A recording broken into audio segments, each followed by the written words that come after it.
Très bien, dans cette démo, nous allons voir comment rediriger le trafic venant de l'extérieur vers plusieurs services internes. Pour cela, vous avez un nouveau fichier pour déployer une ressource Ingress. Et nous allons nous baser sur ce fichier pour créer nos pods, par exemple. Et bien sûr, créer les services de type cluster IP. Nous avons donc deux services. Quand vous regardez ceci, vous voyez ici, nous avons plusieurs règles. Vous avez vu, il y a rules ici. Donc, vous avez un host qui est défini ici. Vous avez un chemin, donc premier chemin, deuxième chemin. Donc ici, les règles que nous mettons en place sont basées sur le chemin. Ça, c'est un chemin. Ça, c'est un autre chemin. Donc, il y a deux chemins. Et voici le host. Du coup, quand je vais taper sur mon navigateur path.example.com, je fais juste un /red, je serai redirigé vers un service. Alors, nous ne sommes pas directement redirigés sur le service cette fois-ci. Nous allons être redirigés exactement sur le pod qui héberge l'application ou le service que nous souhaitons atteindre. Alors, au niveau du préfixe ici, donc si je mets red/toto, ça marchera parce que j'ai choisi préfixe. Ici, c'est exact. Ça signifie que si je mets path.example.com/red, ça ne marchera pas. Parce qu'ici, on doit respecter la casse. Très bien. Et voici donc mes deux services de type cluster IP. Mais il faut les mettre. C'est obligatoire. Et du coup, qu'est-ce que ça donne si je veux du coup créer un déploiement à partir de ces informations? Et donc, je vais commencer par créer un déploiement de pod. Je vais mettre un seul pod. Je ne vais pas mettre des réplicas. Sudo kubectl, on va mettre create. Et ensuite, on met un déploiement. Et du coup, pour le premier nom de déploiement, je vais l'appeler hello-service red. Comme ceci. Ensuite, je mets l'image. Donc ici, je vais choisir endings. Très bien. Et je fais pareil pour blue. Blue. OK. Ensuite, je crée mon service. Et donc, à partir de ces informations, ça c'est un très bon exercice. Ça, c'est quel port selon vous? Donc ça, c'est le port qui est exposé à l'intérieur du cluster. Donc, si on commence par le service red, créons donc un service de type cluster IP. Ça sera sudo kubectl create. On crée un service. Alors, pour le service, on récupère du coup le nom. Hop. On va prendre red. Ensuite, alors, non, je ne vais pas créer le service comme ça. On va directement exposer le port. Donc, sudo kubectl expose. Et du coup, j'expose ce déploiement. Donc, deployment. Et je prends ce nom. Et du coup, je vais directement mettre le port exposé ici, port. Et donc, c'est celui-là pour red. Copier. Je colle. Et comme nous sommes sur un serveur ending, ça sera target port. C'est le port 80. Et bien sûr, je précise le type, c'est cluster IP. Très bien. Je fais pareil pour l'autre. Du coup, ça sera blue. Ici. Et pour le port 43. Très bien. OK, une fois que c'est fait, je vais donc créer alors rm-rf, je vais supprimer tous les fichiers que j'ai ici. Alors, sudo nano de, on a dit ingress- je vais l'appeler path.yaml. Je copie tout ceci. Hop. Je colle. Très bien. Donc, comme vous avez compris, la syntaxe est assez simple. Nous avons vu cela dans des exemples. Et j'ai d'ailleurs expliqué. Donc, tout ce que je peux vous dire, c'est de bien respecter les alignements ici. Et de prendre ça comme un fichier de base. Prenez ce fichier-là, travaillez dessus et ensuite, essayez d'avoir aussi de l'imagination, de faire des recherches sur le site officiel pour rajouter d'autres paramètres. Jouez avec les paramètres, s'il vous plaît.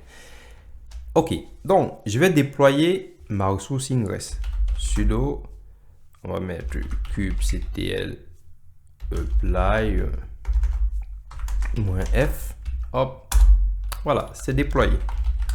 Ensuite, je peux agrandir et là, je vais faire un sudo kubectl get. On a dit ingress et je vais voir le déploiement. Watch. Ok. Donc, vous voyez que un autre a été créé. C'est ce que nous avons demandé. Nous avons demandé un autre virtuel. Il a été créé. Et regardez, il a été associé à un nœud. Ça, c'est génial. Donc, c'est ce qu'on appelle des hôtes virtuels ici. Et vous voyez que moi, je déclare un hôte virtuel et ensuite, cet hôte est associé à un nœud. J'ai plusieurs nœuds. Je vous ai montré un cas où l'autre, enfin, on n'avait pas d'hôte, mais on supposait que, voilà, peu importe l'hôte, tout le monde pouvait accéder. Donc, il y avait un astérisque ici. Et on avait l'adresse IP. Cette fois-ci, il y a un hôte qui est défini ici. Et du coup, cet hôte-là, c'est tout simplement l'URL. Comme je vous ai dit, c'est un FQDN. www.tismemoire.fr. C'est une machine qui est derrière. Mais pour atteindre cette machine, voilà, j'utilise son nom de machine. C'est ce qu'on fait sur Internet. Et bien sûr, derrière, comme je dis, il y a une adresse IP qui est associée à cette machine. Et vous pouvez donc voir ça ici en live. Très bien. Donc, nous avons déjà le nom de la machine et son adresse IP. Donc, soit on utilise le nom, soit on utilise l'adresse IP. On pourra se connecter sur la machine. Mais attention, ici, vous avez le nom de la machine. Nous devons utiliser le nom de la machine. En environnement de prod, c'est d'ailleurs la même chose. Mais rien ne vous empêche d'utiliser l'IP. Très bien. Alors, ce que je souhaite maintenant récupérer, c'est le port. Et donc, je vais sortir d'ici. Et du coup, je vais faire un sudo kubectl. On va mettre ici. On va faire un describe. Et là, je vais déjà faire describe ingress. Et je vais mettre le nom de l'ingress. Ingress -paf. Donc, je suis en train de récupérer la description de cet ingress à partir de son nom. C'est son nom ici. Donc, ça, c'est la ressource. Alors, je ne vous ai pas montré ça et c'est d'ailleurs très intéressant. Regardez. Voici l'adresse IP de la machine sur laquelle nous allons nous connecter à distance. Donc, vous avez ici la classe. Donc, c'est grâce à la classe que cette ressource a été associée à cette machine. Et ensuite, vous avez les règles. Donc, la règle est basée sur un chemin. Et pour avoir le chemin, il vous faut déjà le nom de la machine. Et ensuite, il faut rentrer /red ou /blue. C'est ce que je vous expliquais ici. Donc, quand vous allez taper dans votre navigateur /red, vous allez être redirigé directement ici. Ça, c'est l'adresse IP d'un pod. Et voici le port qui est exposé à l'intérieur du pod. Et donc, c'est le port de Nginx. Vous voyez? Et pour Blue, vous êtes redirigé sur un autre port. Donc, c'est pas la même chose. Ces ports-là, vous les connaissez. Donc, ici, vous avez bien hello-world-service-red. Et ici, c'est Blue. Donc, ce sont deux déploiements distincts. Très bien. Donc, ça, c'est ce que je ne vous avais pas montré. C'est aussi très important d'aller chercher ces informations-là. Et maintenant, nous avons l'adresse IP. Nous connaissons aussi le nom de la machine pour la connexion. Il nous manque maintenant les numéros de port. Pour les numéros de port, vous savez où aller les chercher. Du coup, kubectl. On a dit qu'on faisait un get service. Mais cette fois-ci, on va faire -namespace. Et le namespace, c'est ingress-nginx. Nous sommes ici sur le contrôleur. Donc, c'est ce namespace que je m'en vais chercher. Très bien. Hop, et voilà. Ce que j'ai fait, justement, je ne vous l'ai pas dit, j'ai en fait arrêté le déploiement de ce contrôleur ingress et ensuite, j'ai fait un nouveau déploiement. pour changer juste le port. L'objectif, c'est que vous constatiez en fait que quand vous supprimez un déploiement avec un service de type node port, vous le remettez en service, le port change. C'est pour cela que c'est toujours intéressant de lancer cette commande pour venir récupérer le numéro de port, pour voir s'il y a eu un nouveau déploiement et si le port a changé. Et ça peut être problématique. Donc imaginez que les utilisateurs savent qu'ils doivent se connecter avec un port et que du jour au lendemain, ce port change. Ils ne vont plus réussir à se connecter. Et on va trouver une solution justement pour qu'ils ne renseignent plus ce port-là et que ça leur évite justement des problèmes de connexion. Donc, ça reste juste dans le cadre des tests, mais ça ne se fait pas réellement en entreprise. Vous n'allez pas donner les ports 32 000, etc. au monde entier. Vous voyez bien. Et donc, nous connaissons du coup le port de connexion. Alors, vous avez une façon de récupérer ces valeurs-là en créant des variables d'environnement. Ça, c'est aussi très intéressant de savoir comment ça se passe. Alors, c'est tout simplement une commande que vous lancez. Alors, vous lancez une commande. J'ai une commande comme ceci. Hop. Vous les récupérez sur le site officiel. Alors, elle est où cette commande? Ok. Par exemple, je veux récupérer l'adresse IP. Je fais un sudo kubectl get ingress path -o. Je crée ma sortie au format JSON et ensuite je récupère la valeur de l'adresse IP ici. Ok. Et donc, quand vous faites ça, vous récupérez les variables. Mais on ne va pas travailler avec les variables. Pour l'instant, vous savez déjà comment on récupère l'adresse IP et comment on trouve le port, que ce soit le port HTTP ou le port HTTPS. Donc, ça c'est déjà pas mal si vous savez trouver comme ceci. Ok, donc nous avons le port. Le port c'est le 32467. Très bien. Alors, pour se connecter, on peut déjà faire un test ici. Je vais faire tout simplement un curl et HTTP je mets l'adresse IP, donc 192.168. On a dit 98.134 et bien sûr je mets le port 2.32.467. ensuite je fais mon /red. Quand j'envoie, il me dit not found. Donc ce que j'avais envie de vous montrer, c'est ceci. Lorsque vous créez un site internet, ça va beaucoup intéresser les développeurs, mais les sysadmins, vous le savez, dans notre métier, on ne peut pas évoluer sans passer par le développement web. Nous aussi, on sait faire ça. Même les admins réseau. Vous savez faire un peu de développement web. Et nous avons appris ça à l'école justement pour essayer de comprendre comment on peut développer un site internet, comment on peut justement pousser des requêtes avec du code PHP. Ceci étant, vous avez donc compris que lorsque j'ai utilisé l'image d'Nginx, j'ai utilisé l'image par défaut. En réalité, en environnement de production ou dans la vraie vie, vous allez héberger un site web à l'aide d'Nginx. Ça veut dire que vous allez créer des répertoires ou des sous-répertoires dans votre serveur web et vous allez mettre des pages web en HTML ou en PHP.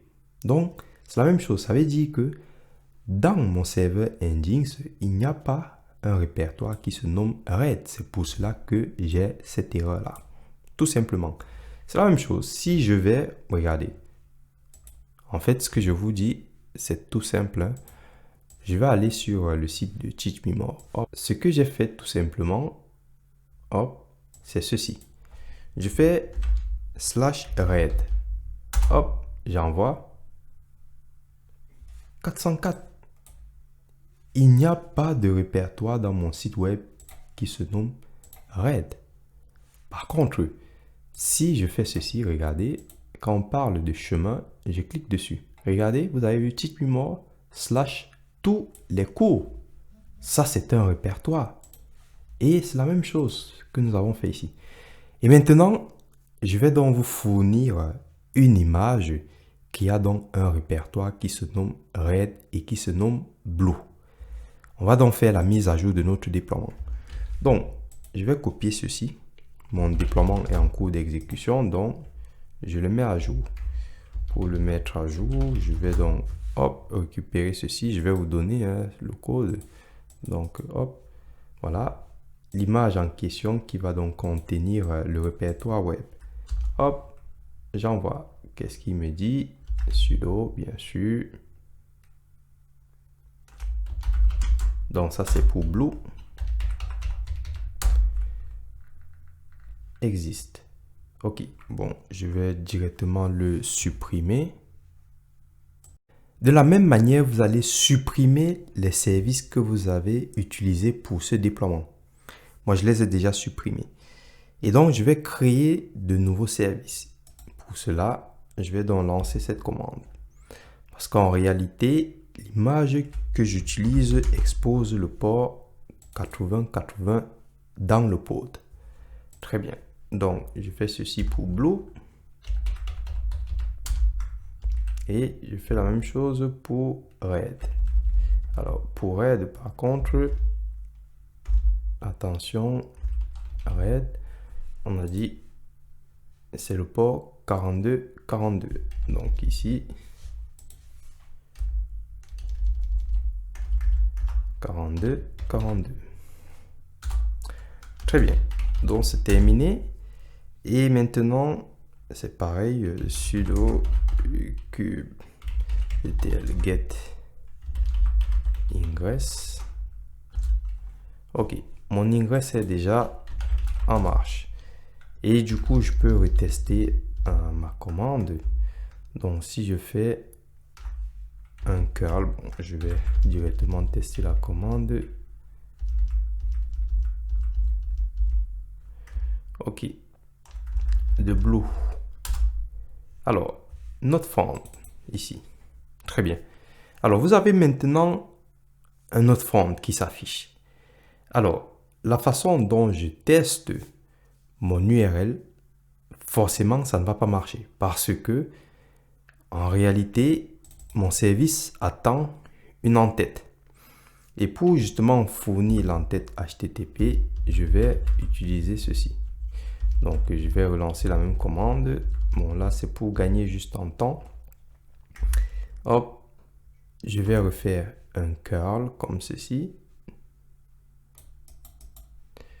Et là, je vais rajouter l'entête, -header. Et là, host, 2 points. Alors, on avait dit c'était path.example.com. Hop, et là, j'envoie, regardez, hello world. Ça marche. Et du coup, si je fais pareil, je me mets sur Red. Hello world. Ça marche. Nickel. Alors, ça c'est dans le cas où vous testez avec curl.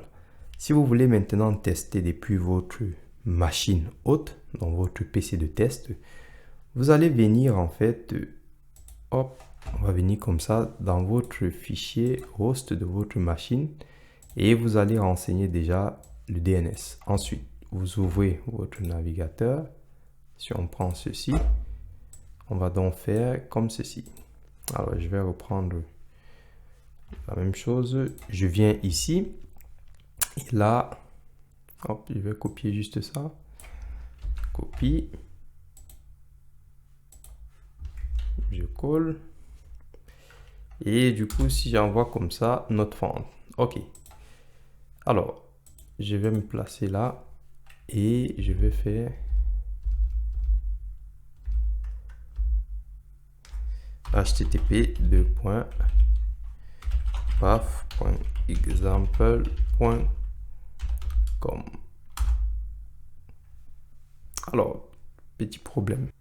Voilà, je me suis trompé juste au niveau du nom, mais regardez, path.example.com. Ça marche. Donc, red. Et ici, je peux donc mettre blue. Hop, ça marche. Donc, si je rebascule, regardez ici. Vous voyez ce que c'est ici? Ça, c'est du coup votre pod. Donc, hop, si je passe à red, ça va m'afficher le pod pour red. Et si je passe à blue, donc, hop, ça m'affiche le pod. Donc ça, c'est ce qui est écrit dans le code qui est à l'intérieur du pod. Et donc dans le conteneur, dans l'image du conteneur, si vous voulez. Et du coup, si on fait un sudo kubectl get pods, hop, voilà, c'est ça ici. Et si je me mets là, on a dit, voilà, nous sommes ici, sur Blue. Ça correspond bien. Parfait. Donc, j'espère que c'est très clair pour vous.